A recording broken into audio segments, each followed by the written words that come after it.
Time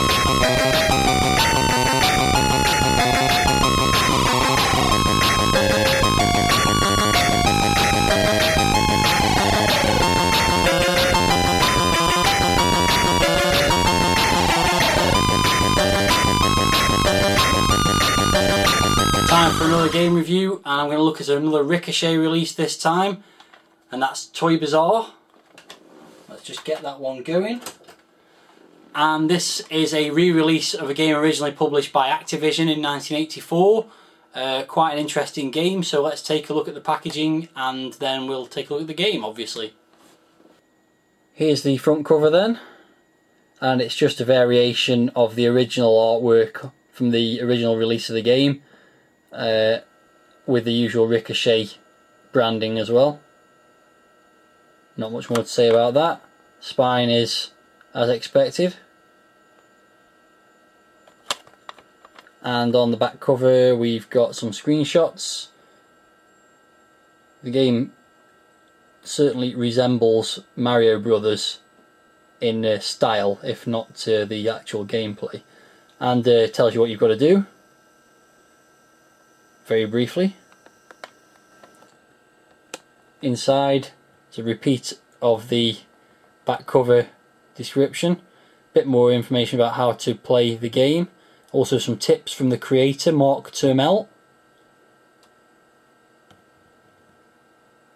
and more about the gameplay, what's going on the screen and so on.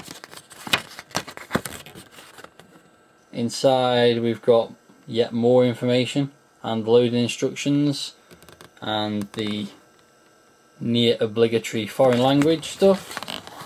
And I think this is a first for an actual Ricochet game, is to have this advert requesting games from programmers. I don't think I've seen that in Ricochet packaging before, so another little variation there. But that's your lot for the packaging. Right then, here's the title screen of Toy Bazaar. As it says, it was originally made in 1984 by Activision, and it was by Mark Turmel. It shows you some of the characters you've got to deal with in the game. No music, so let's get it started.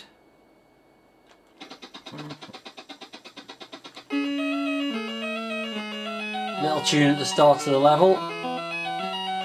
So you've got an hour to complete the level. An hour is obviously not real time because that would be a very long game.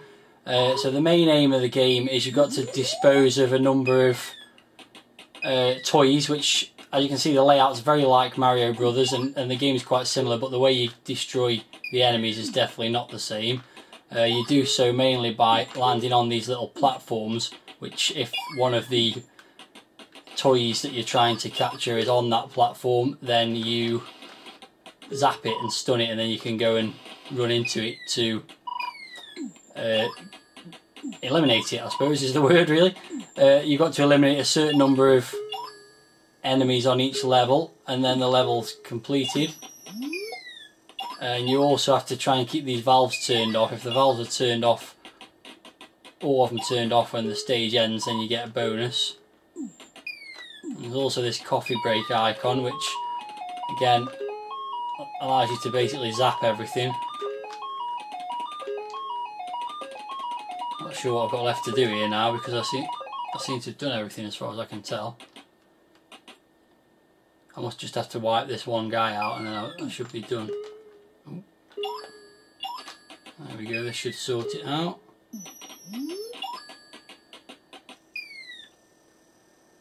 And that's the end of the first level. So it's similar to Mario Brothers, the concept's the same. You get a bonus for how much time's left running up to the next hour.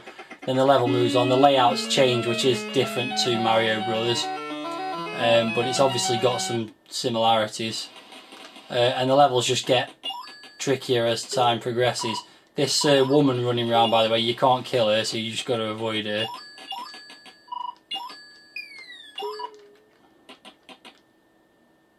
You can see the movement of the enemies is quite similar to Mario Brothers, like the flies in Mario Brothers.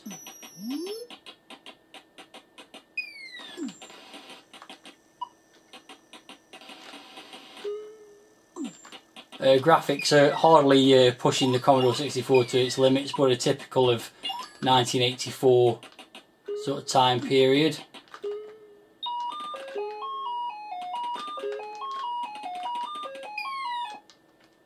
And that's another level completed. I should get the bonus there for all the things being turned off, I think, as well there, maybe. Maybe not. So we move on to the next level, which is a safety check. Now in this one the idea is to get all the valves turned off in as quickly as time as possible, so it's like a bonus level, which is quite tricky because the woman is going around turning them back on again. I'm not doing very well here. Come on, come on, come on, come on, come on. Oh, you little sod. Oh, this is so infuriating. I'm going to get no bonus at all here. This is a disaster.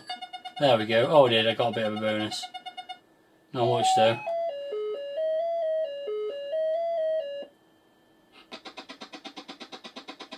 And so it goes on with more levels of the same kind of thing. So I mentioned the graphics, which are decent enough for the era but not great, and the sounds are pretty basic as well. The tune at the beginning of the level is quite decent, but otherwise the sounds are pretty basic.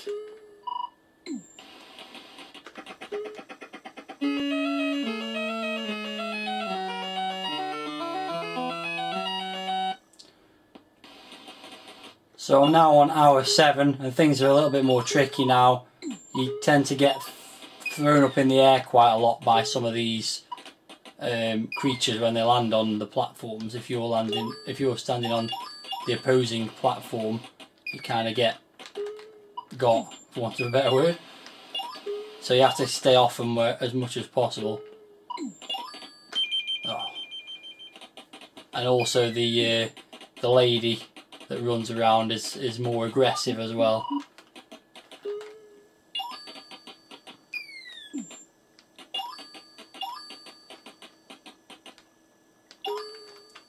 Not to mention the enemies are more aggressive. I have still got a few lives left, and I have just beaten my previous high score, which is nice. I've got one there. You've just got to pick your moment, which I didn't do very well there. Oh, come on, that's not fair. The lives just vanish like nobody's business at this point. So I wouldn't expect myself to be getting much further along. Oh my god, oh, disaster. Yeah, okay, this is pretty much coming to an end, so I'll just summarise my feelings about the game, which is it does get hard really quickly, which makes it a little bit frustrating.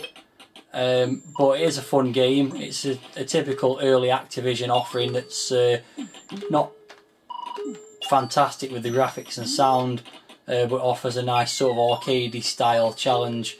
Obviously high scores are the order of the day.